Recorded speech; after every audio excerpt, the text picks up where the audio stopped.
Hoje o papo aqui, para engatar, depois em Homens e Cuidado, é interseccionalidade e pensamento feminista. Porque a gente acredita que não dá para falar sobre masculinidades sem pensar essas coisas. E para conversar isso comigo, eu convidei o querido Fábio Mariano. Oi, Fábio. Bem-vindo. Muito obrigado, prazer. O Fábio é um cara que eu considero uma figura muito especial. Vou puxar aqui a capivara acadêmica dele. Ele é bacharel e mestre em Direito e doutor em Ciências Sociais pela PUC de São Paulo, onde ele também oferece o curso Masculinidades Contemporâneas. Pela CUT Editora, ele também contribuiu com um capítulo do livro Cartografias da Masculinidade, organizado pelo Pedro Ambra. Pegando um pouquinho dos bastidores, o Fábio é também quem fica reclamando de um monte de coisa comigo no Instagram. Para além do Instagram, ao longo dos últimos anos, a gente teve a oportunidade de se trombar em diferentes espaços nesse mundão virtual. Esses dias eu, inclusive, percebi que nunca vi o Fábio em 3D, só na telinha, o que é muito Nossa, estranho. é verdade. E nesse episódio eu achei que não teria pessoa melhor para trocar uma ideia, tanto pela trajetória acadêmica, quanto pelo seu ativismo e biografia pessoal. Então, obrigada por topar vir com a gente nessa, Fábio. Olha, é um prazer enorme, viu, estar aqui. Você puxou a minha capivara, eu quero puxar a sua e dizer que você é uma das pesquisadoras que eu mais admiro pelo debate sério, pela postura acadêmica, mas também, sobretudo, pela postura pessoal. Acho que as coisas elas vão se articulando, já que a gente vai falar aqui de interseccionalidade.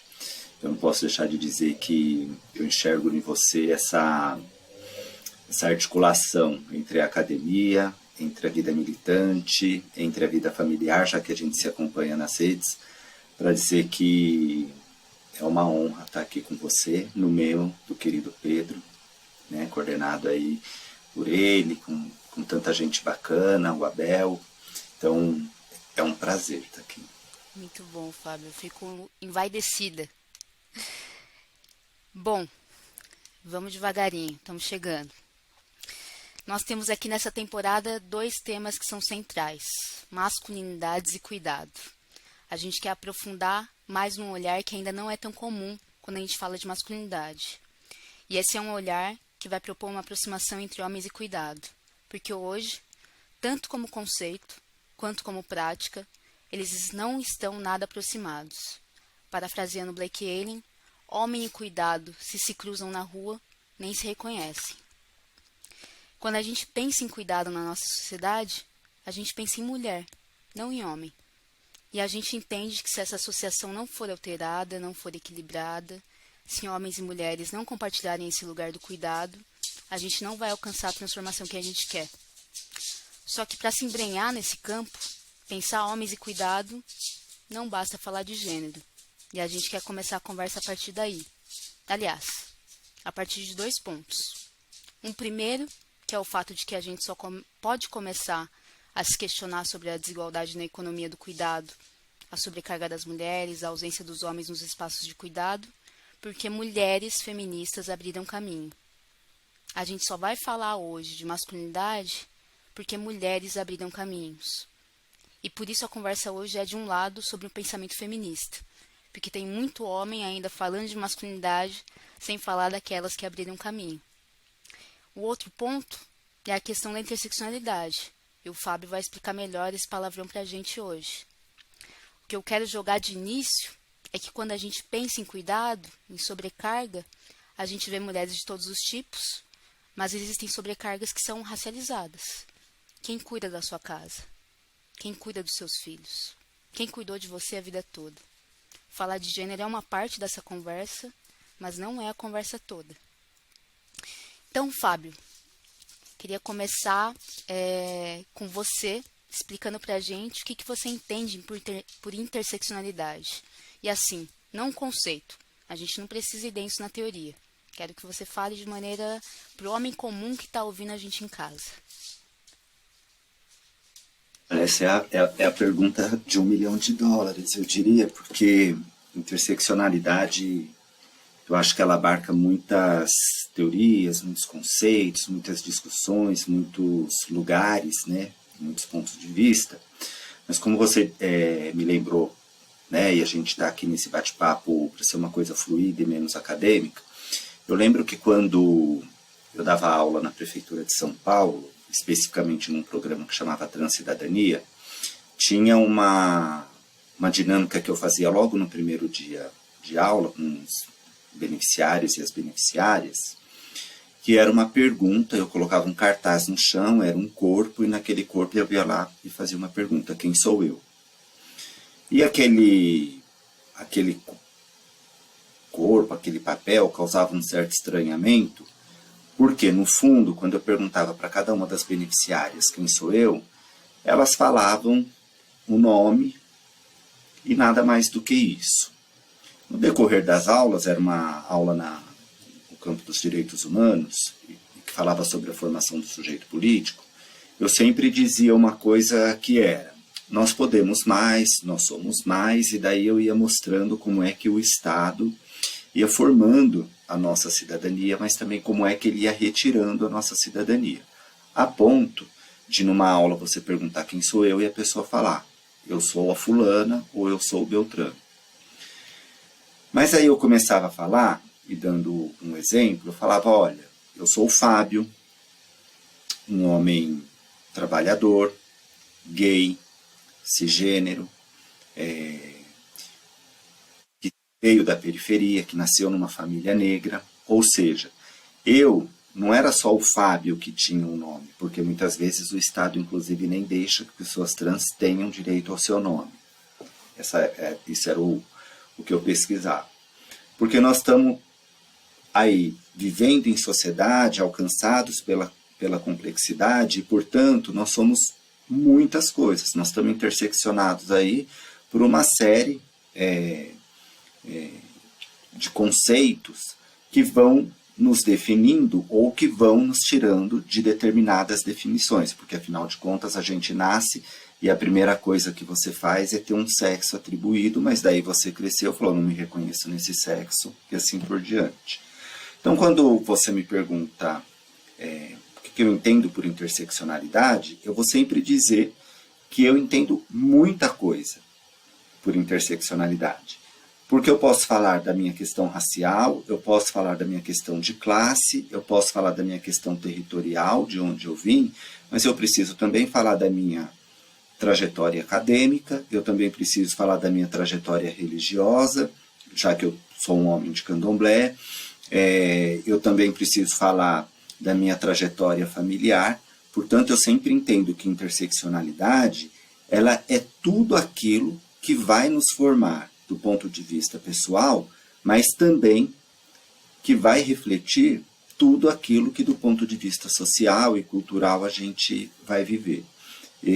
Quando a gente convencionou a dizer que a gente precisa tratar todas as pessoas sempre do ponto de vista da raça, do gênero e da classe, a gente precisa tratar também do ponto de vista do território, a gente precisa tratar do ponto de vista da idade, a gente precisa tratar do ponto de vista da inserção daquela pessoa na sociedade. Eu não sei se eu já tive a oportunidade, Isabela, a gente está nesse primeiro papo, mas eu sou um cara, por exemplo, que sempre primo por dois conceitos que eu acho que são conceitos centrais na vida da gente, que são princípios que devem nos reger. O princípio da autoridade, que foi retirado das mulheres e que agora as mulheres estão aí na rua para que se faça reconhecer, porque as mulheres são aquelas que, de acordo com a palavra autoridade, fazem a cidade crescer, elas fundam a cidade, elas movimentam a política. E, por outro lado, a senioridade. Acho que a senioridade faz com que a gente reconheça não só as pessoas mais velhas, porque não se trata de idade, mas se trata de reconhecer a trajetória daquelas pessoas que vieram antes de nós. Então, quando você me fala de interseccionalidade, eu acho que interseccionalidade ela é um campo de discussão bastante amplo, que não pode ser reduzida, porque ela diz respeito a tudo aquilo que nos atravessa de várias formas, em vários sentidos, e que vai fazer com que a gente se forme como sujeito do ponto de vista da cidadania. Só para terminar, uma coisa que é super legal, porque quando eu fazia essa pergunta na primeira aula, possivelmente tanto as beneficiárias quanto os beneficiários que na primeira aula diziam: eu só sou a fulano, sou o Beltrano, na última aula elas diziam, eu sou fulana, da família de Beltrana, que nasceu na cidade tal, que tem tal trabalho e reconhecia todo o trabalho que fazia, ainda que informal, e que reconhecia o lugar que estava inserido do ponto de vista religioso, e especialmente se reconhecia como uma pessoa que tinha direito a exercer a sua cidadania plenamente, no campo da política ou fora da política institucional, mas que tinha isso. Então, quando você pergunta para mim sobre interseccionalidade, eu acho que tem todas essas nuances que a gente não pode reduzir, porque nós não podemos nos reduzir assim. De alguma forma, o que você está falando é também sobre como a gente não é uma categoria ou outra de classificação, né? Como a gente, Exato. as nossas experiências, quem nós somos, como a gente se desloca pelo mundo, tem mais a ver, tem a ver com algo que está no gênero, mas também está na raça, também está na classe, está no território. E quando a gente vai falar de masculinidades, feminilidades ou outras possibilidades generificadas, a gente está falando também de raça, de classe. Exato, é isso. Eu sempre gosto de falar que quando a gente reconhece essas nuances da interseccionalidade, né, e da forma como a gente é criado, da forma como a gente vai se formando, isso sempre vai se constituir como uma prática que vai emancipar os nossos corpos, as nossas vidas do ponto de vista social, do ponto de vista cultural. Porque eu não posso falar em emancipação se eu não reconheço todos esses traços, toda essa complexidade que me atravessa. E eu não consigo também falar de emancipação se eu não reconheço todos esses traços e toda essa complexidade que atravessa o outro. Então, quando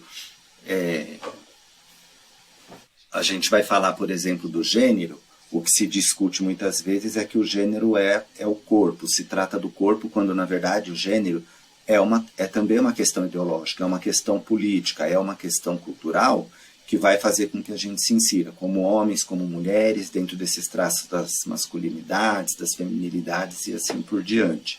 Então acho que a interseccionalidade ela deve sempre ser cuidada para que eu me reconhecendo, eu possa me fazer pertencer.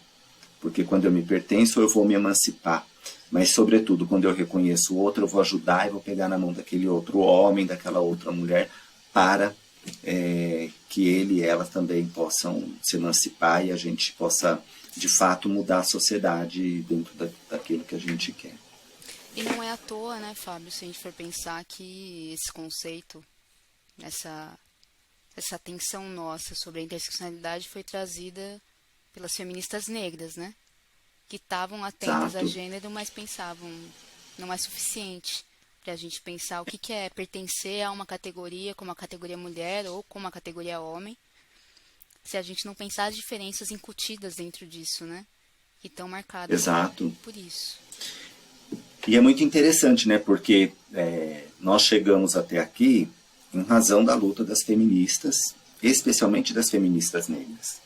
Porque se as feministas brancas foram as suas, as feministas negras elas tiveram que chutar a porta para falar para nós. Olha, até aqui se observou que as mulheres querem trabalhar ou que elas querem votar, mas nós estamos aqui para dizer, nós também queremos, nós estamos também nessa luta por emancipação. Porque não basta, por exemplo, que eu cuide do seu filho, não basta que eu propicie um estado de bem-estar a ponto de você ir para a rua e poder lutar. É preciso que nós estejamos juntas. E eu acho que eu sempre tenho uma frase que eu sempre gosto, né? Enquanto as feministas brancas estavam na rua lutando por trabalho, por emprego, pela inserção no campo profissional, na América Latina, as feministas estavam lutando aí pelo fim da violência contra seus filhos, né? Contra a morte dos seus filhos. E vale sempre fazer essa conjunção de que as feministas negras, mas sobretudo as feministas latino-americanas têm um papel fundamental nessas discussões que a gente faz a respeito da liberdade do corpo, da liberdade para o trabalho, da liberdade para o voto, da liberdade para a educação, para a saúde, né? Tem a Haute Curiel, que é uma grande feminista, e que nos ensina, a partir da interseccionalidade, mas fazendo um debate sobre o papel da mulher, da submissão da mulher dentro da sociedade latino-americana, como é que a gente pode se libertar. Então, é muito interessante que a gente possa pensar no papel fundamental que a raça teve para nos tirar de uma prisão que nós fomos colocados desde o momento da nossa concepção. Do direito de existir, do direito de viver, do bem viver. Eu vi uma coisa muito interessante, eu tive numa viagem recentemente e conheci uma senhora que entrou dentro do restaurante, muito simpática, em Salvador tal, e falando assim, estou esperando o meu namorado que foi estacionar o carro. E daí nós fomos levados para a mesa para sentar, e por coincidência ela sentou ao nosso lado. E conversa vai, conversa vem, e tal. E eu falei assim, que interessante, né, a gente se encontrar então inesperadamente já está nessa conversa, e daí meu companheiro falou assim, senti uma coisa assim por vocês logo de primeira, e ela dizia, isso é ancestralidade. Porque esse é o traço que faz com que a gente se reconheça dentro de uma mesma luta, que faça com que a gente se reconheça dentro de uma sociedade que vai fazer com que a gente avance. E a conversa foi muito boa, tal, saímos de lá e depois, quando a gente postou a foto com ela, um amigo escreve para dizer, nossa, vocês estavam conversando com ela. E eu perguntei, mas quem era ela? Porque a conversa estava tão boa que a gente não ficou nessas formalidades. Ela era a primeira desembargadora negra da Bahia. Então, eu fiquei assim de cara, porque eu falei, meu Deus, tô conversando com a primeira desembargadora negra da Bahia, que é como se a gente tivesse se conhecido, como se a gente tivesse conversado na noite anterior e tivesse se encontrado para almoçar. Então acho que tudo isso, as nossas dores, também os nossos amores, os nossos afetos, fizeram com que a gente se reconhecesse ali naquele restaurante e nos fizesse avançar, porque inclusive hoje em dia a gente se fala aí por WhatsApp, por troca de mensagem. Então acho que interseccionalidade é reconhecer as minhas diferenças, saber que eu não sou só o Fábio, mas também reconhecer as diferenças do outro e da outra para que a gente possa crescer juntos. Fiquei pensando enquanto você falava aqui que a gente tem essa história oficial, mudando um pouco de rumo, essa história oficial do feminismo, né? Que é uma história muitas vezes contada de uma maneira branca, e que a gente tem também uma história oficial da discussão sobre masculinidade, que geralmente a gente vai falar de Connell, do conceito de masculinidade hegemônica, que são muito importantes, mas eu também acho muito interessante como masculinidade também já estava há muito tempo sendo falado pelas feministas negras. Já estava nesse horizonte muito cedo, né? Enquanto Connell estava produzindo na Austrália, já tinham feministas negras pensando que era insuficiente não falar dos homens negros, dos homens pobres. Então, fico muito pensando como essas conversas são necessariamente interseccionais, né? Quando a gente vai fazer esse tipo de papo. Eu sempre penso assim, Isabela, e falo isso muito sinceramente, inclusive com medo de errar, né? Pode ser que eu... Mas eu acho que sempre foi uma estratégia por parte do Estado, por parte da política, promover a invisibilização dessa discussão a respeito das masculinidades e de como ela agiu no decorrer da história. Porque quando a gente vai olhar a história, o que a gente reconhece é uma história de invisibilidade das mulheres, né? Especialmente das mulheres negras. Quando a gente vai lá na Idade Média, a gente sempre vai considerar que as mulheres eram seres inferiores aos homens. E a própria filosofia antiga, quando a gente vai ler o Aristóteles, quando vai ler o Platão, esses autores clássicos, vão considerar a mulher como um ser inferior. Daí a gente vem para o Estado moderno, né, quando as instituições começam a se formar, e elas não só não são inferiores, como elas passam a ser inexistentes, né?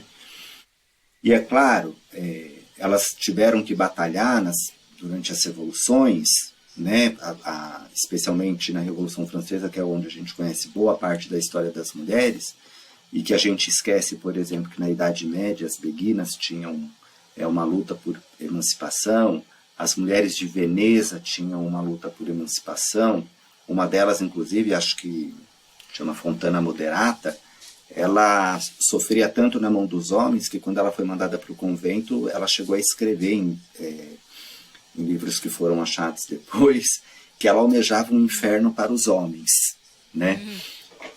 E é uma história interessante, porque daí você vai descobrindo, por exemplo, que essa invisibilização, esse apagamento, ele ocorria lá.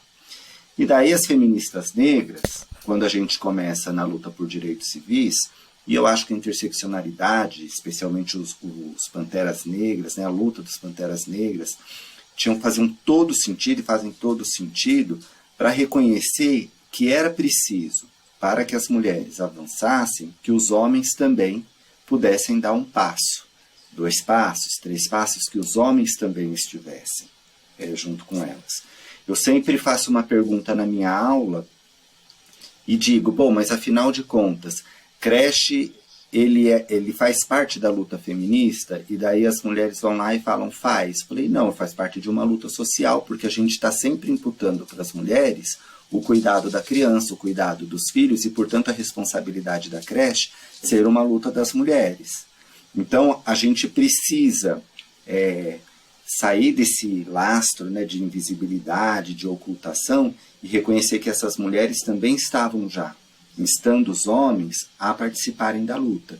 E não era participar da luta no sentido de dizer, nos ajudem a entrar aqui no mercado de trabalho, era também, mas era também de reconhecer a política do cuidado, a política do afeto, a política do bem-estar, da cidadania, que mulheres negras precisavam também viver e vivenciar isso dentro desses vários movimentos.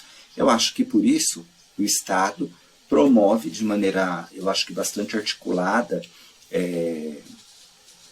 esse apagamento da discussão. A gente sempre fala, se o século XX foi a grande revolução, é no século XXI que os homens têm que colocar, sair um pouco dessa coisa de ficar abraçando árvore, de ficar fazendo o clube do bolinha, e ir para as ruas. E para as ruas por uma luta que é uma luta por equidade de gênero, que passa por equidade em vários níveis, raça, classe, território, religião e assim por diante, porque senão a gente não avança. Mas nós devemos o que nós somos, o que nós fazemos, a nossa luta, às feministas negras, que em 1970 já estavam lá pegando os homens para falar, ó, a gente precisa de vocês aqui. E acho que você já, pensando nesse contemporâneo, esse abraçar em árvores, acho que você já está trazendo um pouco para o que eu queria conversar agora.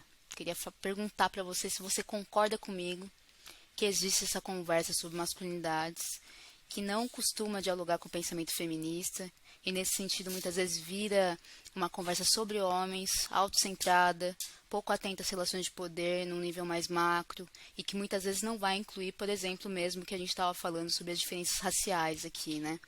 Então o cara quer ter uma boa relação com a companheira, que é branca, de classe média, como ele também é, mas continua explorando a profissional de limpeza, negra, sem carteira assinada, que trabalha na casa dele, né? Isso é uma coisa que atravessa o seu pensamento também? Porque eu fico sempre pensando nisso e chego à conclusão de que se a conversa não for interseccional, ela não está indo para um lugar que faz o meu coração bater, que me estimula, assim, no que eu estou pensando como transformação social. Eu tenho uma certa angústia, por exemplo, de acompanhar determinadas discussões nas redes, enfim, quando a gente está discutindo, falando sobre masculinidade, querendo falar sobre equidade, querendo falar sobre o direito ao corpo, né, o corpo que pode ir para as ruas e tudo mais. E daí, parte desses homens acham que há nisso uma questão pessoal. Não. Nós precisamos discutir como homens determinada questão, como é que nós vamos mudar, como se essa transformação fosse uma transformação que fosse se dar por uma intervenção divina, por uma intervenção transcendental. Se a gente não questionar o sistema, a prática do racismo, se a gente não questionar a prática, por exemplo, das empresas em relação ao salário, se a gente não questionar a questão do cuidado da saúde de maneira global, eu não posso ir para um encontro de homens falar sobre masculinidade, porque o que eu estou fazendo lá é a terapia do desabafo, em que eu vou lá, falo os meus problemas, ouço os problemas dos meus colegas e posso ir para casa. Então isso é uma coisa que me incomoda super, assim, porque eu vou numa roda de masculinidade e a gente está lá numa discussão e a discussão central é saúde. E daí todo mundo começa a falar, mas eu tenho um problema, mas eu tenho vergonha, por exemplo, de ir num urologista fazer um exame de toque, porque eu já tenho mais de 40 anos, porque eu fui educado assim. E daí toma aquilo como uma questão pessoal. Mas esquece que ao lado de uma questão de saúde pessoal, há uma questão de saúde social e política. Porque nós temos uma sociedade que, quando ela não te adoece, ela vai te levar à medicamentalização, à patologização, e por isso que eu questiono determinados termos, né, como homotransfobia, por exemplo. Eu acho que é um termo ruim, porque a nossa tendência é sempre uma tendência a pessoalizar e naturalizar uma violência que está sendo cometida contra determinados corpos. Contra o corpos dos homens, porque eles não se beneficiam quando eles não reconhecem isso, mas sobretudo de homens negros, sobretudo de homens trans, sobretudo de homens gordos, sobretudo de homens amarelos, que sistematicamente vão se colocando fora da regra para dizer: olha, essa violência está tão naturalizada que eu prefiro falar daquilo que eu estou sofrendo sem entender como é que a vergonha social foi impingida, sem saber como é que a injúria foi impingida e o porquê que eu não cuido da minha saúde. Eu posso dar um exemplo aqui de viva voz, que é um exemplo pessoal, porque eu falei nesse dia. Eu tive um problema de saúde determinada vez, que nasceu umas ínguas assim no meu pescoço. Eu fui numa médica que pediu uns exames e depois de muitas perguntas que ela fez, ela falou: nossa, você deve ter aprontado bastante. O primeiro exame que ela colocou foi um exame de HIV, porque ela pressupôs que o fato de eu ser um homem gay, que eu estava ali com HIV e que possivelmente minha imunidade tivesse baixa. E eu não entendi a violência naquele momento, porque ela já tinha um marcador, ela já tinha determinado, por exemplo, quem era o Fábio. E depois fiz os exames, fui numa outra médica, acabei não voltando nela, porque eu tinha uma angústia que eu não sabia falar. E a médica falou: não, você não tem nada, você está com um problema no dente. Daí eu fui ver, era um problema odontológico mesmo. Um canal que eu precisava fazer, quer dizer, era uma outra coisa. Mas o que aconteceu naquele momento? A medicina foi lá e colocou que, por ser um homem gay, uma reclamação, porque afinal de contas eu estava me sentindo com fadiga, estava me sentindo muito cansado, que a primeira coisa era determinar que eu estava com HIV/AIDS. Então, ao lado da doença física, há uma doença social. E os homens, eles precisam ter essa consciência de que para como grupo mesmo, né? Como agir, para a gente poder se emancipar do ponto de vista coletivo, nós vamos ter que reconhecer isso. Porque senão nós vamos continuar fazendo o clube do bolinha. Sim. E vamos achar que, por exemplo, a gente fazer a revolução ou que para ter equidade de gênero, a gente vai ter que subir na árvore ou fazer retiro de 3 dias, ou ficar agora numa invenção que vai me desculpar, eu tenho vários colegas que me fazem, convidam, e eles vão ficar bravos se ouvirem isso. Eu não quero ficar só fazendo o ritual do cacau.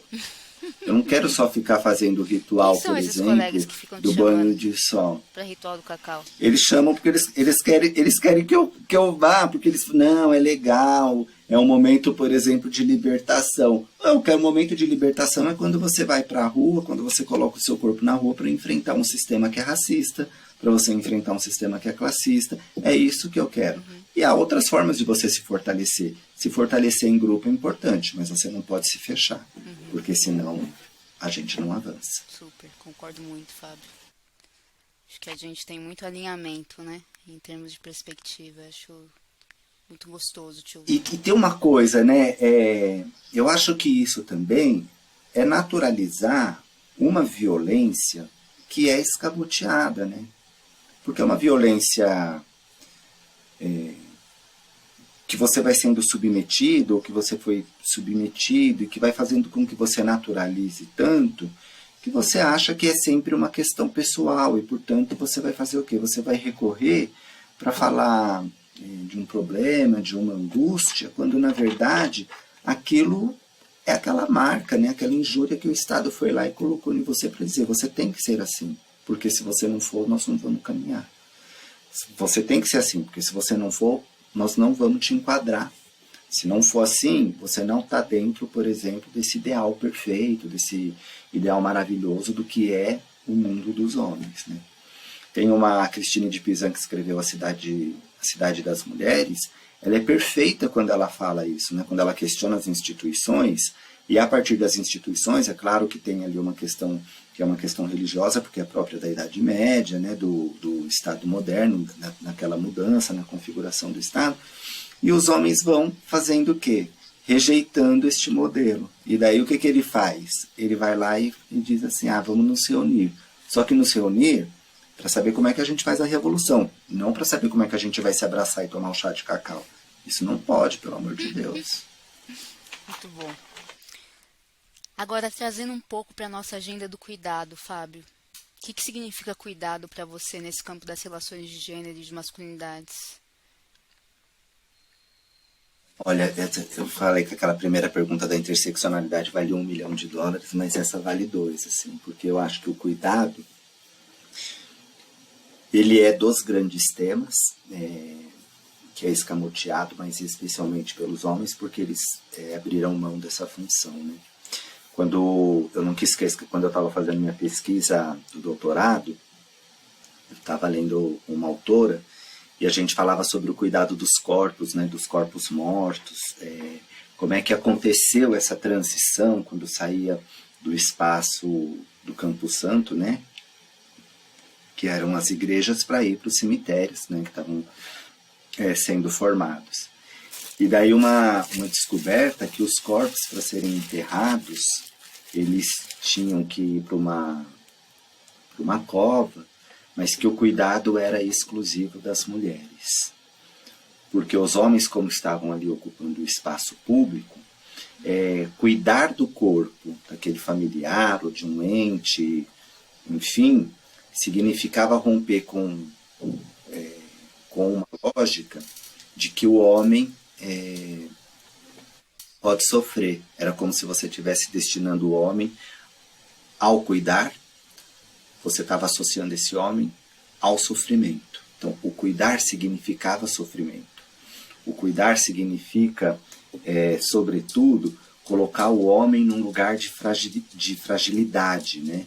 De sensibilidade, porque você vai precisar fazer o quê? Dedicar sentimentos das quais você não pode ter para aquela pessoa.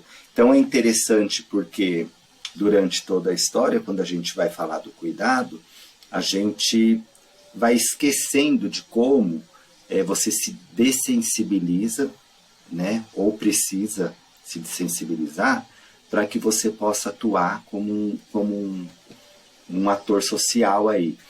Eu, uma vez numa aula sobre masculinidade, um aluno perguntou para mim, mas professor, o que masculinidade tem a ver com o meio ambiente? E eu achei interessante aquela pergunta na hora, porque até então a gente estava lá no campo de discutir teoria, né? 1990, nossa, quando se começam a discutir do ponto de vista acadêmico essas questões todas, mas quando eu falei para ele, veja, os homens não são ensinados a cuidar, e portanto, como eles não cuidam, eles consideram que aquela prática que eles não têm em casa, eles também não podem ter no espaço público. O que acontece no espaço público? Você cuida daquilo que é patrimônio do ponto de vista econômico, do ponto de vista financeiro, mas você não cuida daquilo que é patrimônio, por exemplo, que é difuso e que vai fazer com que você altere a sua vida. Portanto, o meio ambiente se trata de você ter uma política, como a gente tem hoje, mas você considerar que ele é um bem menor, como o governo passado fez. Então, quando a gente falava das grandes queimadas, quando a gente falava, por exemplo, do garimpo ilegal, quando a gente falava, por exemplo, sobre demarcação de terra, eu dizia, essa demonstração da falta de cuidado é um traço dessa masculinidade violenta que considera que se você cuidar, você não é mais homem, ou você não merece fazer parte do pacto dos homens, desse pacto, por exemplo, que nós estabelecemos. O que eu preciso? Eu preciso prover, portanto, eu preciso cuidar de determinadas áreas que são áreas que me deem dinheiro. E eu só posso estar no meio ambiente se for para quê? Para usurpar aquilo que a natureza está me dando como bem. Então eu digo, se a gente não enxerga, por exemplo, a masculinidade, a atuação de uma masculinidade do ponto de vista das diversas áreas, o que a gente tá fazendo é achar que o cuidado se reduz ao campo da saúde, da patologia, da doença, assim, quando o cuidado ele é uma questão social que foi relegada às mulheres, mas que os homens precisam atentar, precisam mudar, precisam ter como prática o cuidado do outro. Vixe, fiquei pensando bastante aqui nisso que você trouxe e me veio que o quanto é paradoxal, né? Que a gente tem essa ideia, seja socializado com essa ideia de que homens são produção, produzem, movimentam a sociedade, fazem ela funcionar e são ao mesmo tempo associação quase direta com destruição, né? Não com cuidado. Produzem e destroem. Fiquei pensando um pouco nisso enquanto você falava e numa certa interdição do cuidado, né? Que o cuidado que é também uma forma de cultivo, né? Uma forma de fazer as coisas florescerem, permanecerem. Você falou uma coisa que é interessante, Isabela, porque você fala da questão do cultivo e de como o homem, ao mesmo tempo que produz, ele destrói, né? Essa semana a internet estava nessa super polêmica, né, do livro do professor Moniz Sodré, que eu comecei a ler, e tem uma coisa muito interessante que ele fala. Quando você vai formar, quando o Estado-nação começa a se formar, mas ele conta o caso americano, uma das primeiras coisas que ele vai começar a fazer relação, não é um livro que trata sobre masculinidade, mas ele é um livro que passará por isso também, porque ele logo no início do livro ele fala uma coisa interessante, que é como os homens se dedicam à arte da guerra, como os homens se dedicam à arte, por exemplo, da violência, de uma violência que é sistematicamente utilizada, reinventada, socializada, digamos, para que os homens continuem dentro de um campo que é um campo público que não exigirá cuidado dele, porque a despeito de você dizer é um cuidado que eu tenho com o Estado, com a nação, com o meu grupo, do ponto de vista social, o que eu estou fazendo ali reiteradamente é dizer há uma força aqui da violência que faz com que eu não cuide. Então eu posso produzir porque eu estou produzindo, mas eu vou destruir justamente porque aquilo está rompendo uma ideia de vis, né? De perfeição, de força, né? Daquilo, por exemplo, que o homem é ensinado a ter e a ser e assim por diante. É interessante isso, você chamar atenção para isso. Eu acho que o tema do cuidado ele vai passando por várias esferas que às vezes nem mesmo a gente percebe, né? Quando a gente começa a discutir, quando a gente começa a pensar, você fica, pô, mas afinal de contas, o cuidado não é sobre mim, mas o cuidado é sobre o todo. E quando você percebe isso, você precisa fazer o quê? Pensar, portanto, como é que o círculo da violência está sendo perpetuado para mim? Como é que eu estou me inserindo, por exemplo, num círculo que faz com que eu deixe de cuidar para produzir, mas também destruir? Você falou, acho que é a frase-chave. Eu vou produzir porque eu preciso ser aquele que produz, que cuida do patrimônio, né? Aquele que cuida da pátria, mas eu não vou cuidar porque eu preciso destruir, eu preciso me reinventar dentro dessa lógica. Estou ouvindo. Desculpa. muito disso que você está trazendo, Fábio, eu acho que dialoga com uma intuição nossa também, que é essa noção de que o cuidado é uma coisa comunitária, de que o cuidado é... Esses dias a gente estava lendo, a gente, digo nós aqui no Memo, sobre uma sociedade do cuidado, né? Algumas pessoas pensam em cuidado e pensam em autocuidado, pensam em cuidado numa perspectiva muito individual, muito de microcosmos, que também é importante e que também vai trazer relações como você mesmo trouxe ao pensar saúde, né? Acho que não passou muito diretamente, mas um cara que não se cuida vai ter um impacto para esse corpo, que pode adoecer, falecer mais cedo do que uma mulher, por exemplo, mas que também vai sobrecarregar uma mulher ao seu lado, que vai ter que cuidar dele durante esse período de adoecimento, e também uma sociedade toda que vai perder um sujeito. Isso tem todo um impacto geral para a comunidade, né? Penso que essa conversa sobre cuidado envolve um plano individual, mas envolve muito mais um plano coletivo do que a gente está falando, e por isso traz os homens para perto. Isso. Tem uma coisa que eu lembrei agora, enquanto a gente estava falando. Não, é isso aí. Não sei se ia fazer uma pergunta, eu fui te cortando. A gente tem, na lógica do terreiro, por exemplo, a gente diz, olha, há uma lógica ocidental da individualização, né? Então você individualiza o ato, portanto você passa a pensar o cuidado como um autocuidado, não um cuidado do outro. Porque você precisa se cuidar, porque você precisa estar bem, porque você precisa cumprir o horário. Então, você precisa se cuidar para que você possa cumprir aquelas funções que são funções do Estado. E um dia no terreiro, a gente conversando e falando sobre as crianças que estavam lá, e alguém questionou, mas quem vai cuidar das crianças? E a resposta que o pai de santo deu, falou, criança de terreiro é educado pela comunidade. Porque, no fundo, o que a nossa lógica é uma lógica que precisa pensar no coletivo para romper a ideia de que a gente pode viver sozinho. Então, quando você faz um ritual, você até pode fazer, você até consegue fazer um ritual sozinho. Mas aquele ritual ganha força e ganha sentido quando a comunidade está presente, porque quando a comunidade está cuidando tanto daqueles presentes, quanto daqueles que são ancestrais, quanto daqueles que não estão mais aqui. Então, os rituais, eles são todos coletivos. Eles estão sendo levados a uma prática que vai te mostrar, olha, lá fora possivelmente isso não vai acontecer. Você vai orar para alcançar a sua graça, mas aqui dentro você vai pedir para que a comunidade seja próspera, para que a comunidade avance.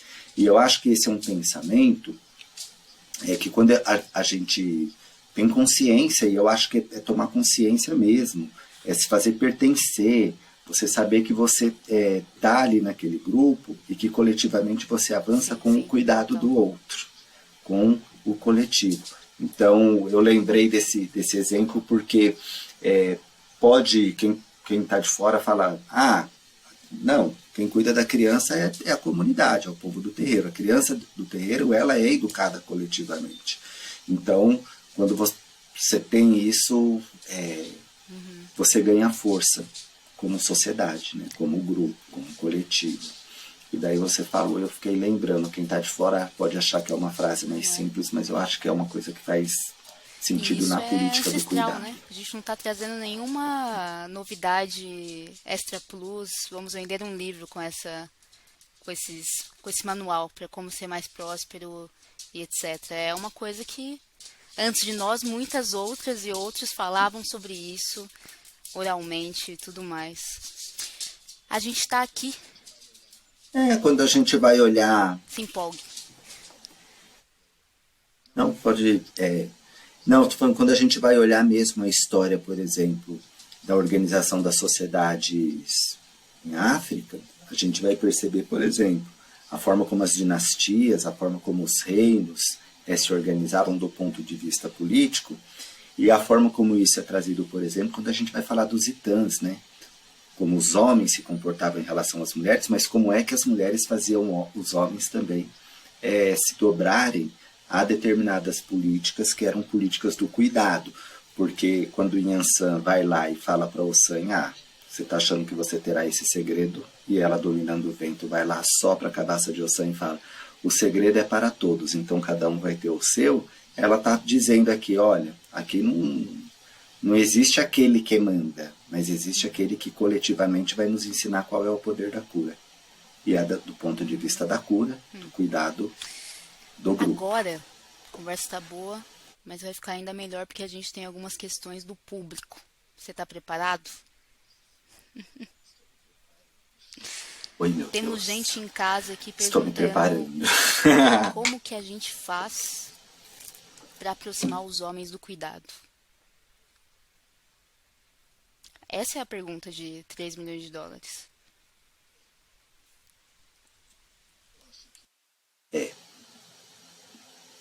Eu acho que a política, né? A gente é formado nas ciências sociais, então a gente leva por esse campo. Eu acho que a gente precisa romper com uma lógica política que nos individualize e promover políticas públicas mesmo, que nos façam, nos devolvam a vida como grupo, né? Porque se os homens não percebem isso, aquilo que as mulheres já perceberam há muito tempo, nós vamos ficar para trás, e aquela revolução que eu falei que os homens poderiam fazer no século XXI não vai acontecer. E ela não vai acontecer justamente porque a gente não reconhece o outro. Eu também acho que nós vamos precisar redefinir o nosso pacto, né? O nosso pacto como homens, entre homens, para que a gente possa avançar e ajudar na emancipação, por exemplo, dos nossos corpos, das nossas vidas, da política, porque eu acho que está ali tudo entrelaçado, né? Essa pergunta, ela é uma pergunta difícil, porque a gente pode dizer, não há uma fórmula mágica, mas também todas as fórmulas, quando elas estão ali confluindo, né, elas podem ajudar. Eu sempre penso que reconhecer o nosso lugar e tomar para nós aquilo que é caro para as mulheres, que é um desejo de liberdade, que é um desejo de vida plena, é fazer com que a gente faça um pacto em torno do cuidado de si, mas não é um cuidado de si próprio, é um cuidado de si para o cuidado coletivo. Eu sempre digo, você não pode cuidar da cabeça do outro se você não cuidou da sua. Mas você também não pode, por exemplo, como homem, considerar que você resolverá os problemas sociais quando você está lá preocupado com as suas questões, sem reconhecer a luta que as mulheres travaram até hoje. Então não adianta dizer, olha, eu passei a arrumar a cozinha e lavar a louça. Bom, você não fez nada mais, nada menos do que aquilo que você devia ter feito a vida inteira, que por algum motivo você não fez. Não pode, a gente não pode dar troféu para esse tipo de ação. Eu, por exemplo, não gosto os homens que estão lá com o bebê no colo e tiram, e as pessoas, ai, que super pai, que não sei o quê. A gente não pode reforçar esse modelo. Mas eu acho que, sobretudo, Isabela, o que eu acho que os homens precisam fazer é romper este pacto que eles têm, um cuidado individual que exclui as mulheres, que exclui as pessoas trans, que exclui as crianças, fazendo com que isso sobrecaia exclusivamente sobre as mulheres. É um pacto tácito, é um pacto silencioso, que prejudica os homens, que não trata, por exemplo, de assuntos importantes como estupro, contra a violência que se comete contra os corpos trans, contra o assédio que se comete contra LGBTs e assim por diante. Os homens precisam repactuar, porque, como eu disse no começo, se eles não fazem isso, eles estão justamente deturpando aquilo que a política tem como princípio, que é o bem comum. Então, quando os homens não cuidam do meio ambiente, eles já deturparam, eles já se desviaram da regra da política, que é fazer o bem comum, que é fazer a política pública para que todos possam viver. Então, acho que a gente precisa repactuar isso. Para finalizar, que a gente já... Parece que a gente sentou e passou 5 minutos e acabou. Já passou O mesmo, meu até o meu também. nervoso está começando a passar. É... Como é que você, enquanto homem, tem pensado, exercido, principalmente exercido cuidado na sua comunidade, consigo mesmo, com os mais próximos, com os mais distantes, politicamente? Quero saber isso de você em primeira pessoa.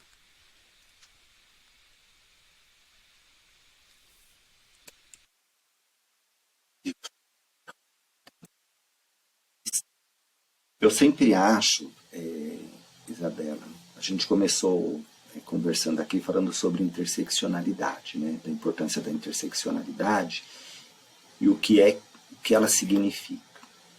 Quando eu reconheço que há todos esses traços em mim, todas essas, né, todos esses lugares que habitam o meu corpo e a minha vida e, portanto, a minha trajetória, eu preciso sempre pensar que não existe uma atuação política sem resíduo. Porque a gente, quando eu falo desse resíduo, eu falo dessa política, eu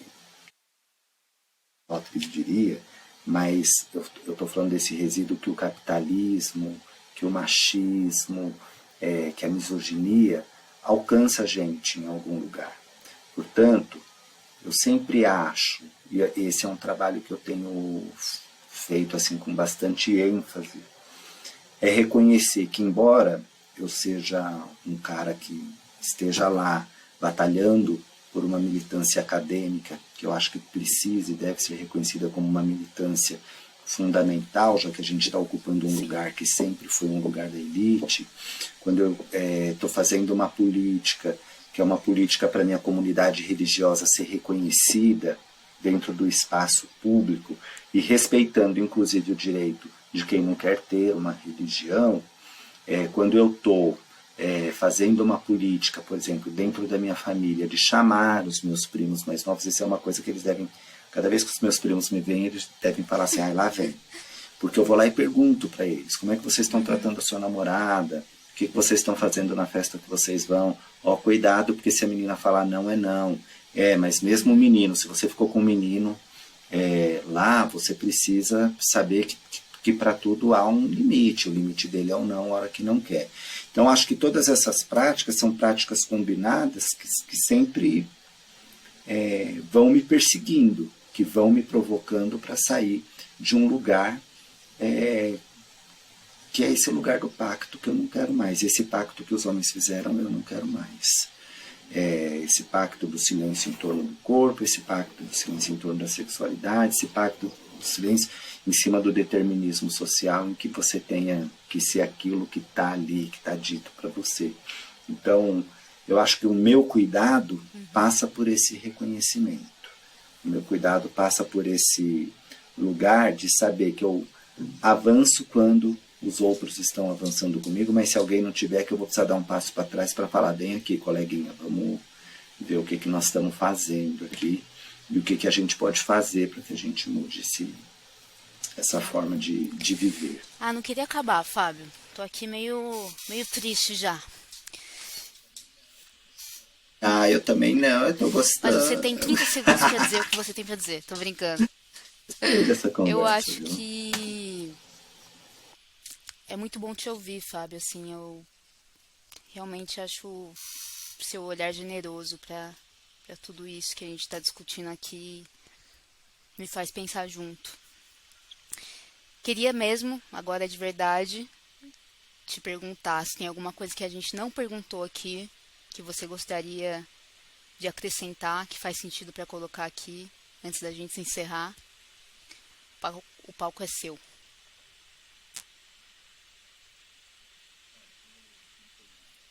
Olha, não tenho nada assim a acrescentar, acho que foi uma conversa muito boa, muito fluida, muito rápida. Eu só queria fazer um convite aí para que os homens consigam sair aí dos seus lugares confortáveis, né, das suas poltronas, somem numa luta junto com as mulheres. Não achem que há uma luta das mulheres, há uma luta que a gente precisa fazer coletiva. É uma luta de todos nós, com as nossas crianças, com os nossos jovens, com os nossos velhos. Se eu pudesse falar alguma coisa, se eu pudesse dizer assim, nossa, Isabela, eu tenho um sonho mesmo que a gente faça uma travessia, que a gente se desloque coletivamente por uma mudança real, por uma mudança em que a gente não precise mais se fechar dentro de um casulo porque foi apontado na rua, porque sofreu uma violência, porque foi achincalhado. Que os homens podem e devem estar em tudo, mas eles devem estar em tudo a partir de uma perspectiva coletiva, junto com as mulheres que estão aí nas ruas, brigando por direitos. Muito bom. Acho que é essa a mensagem mesmo. A gente entende cuidado como algo político, que não deve estar só no colo das mulheres, nem de outros grupos minorizados.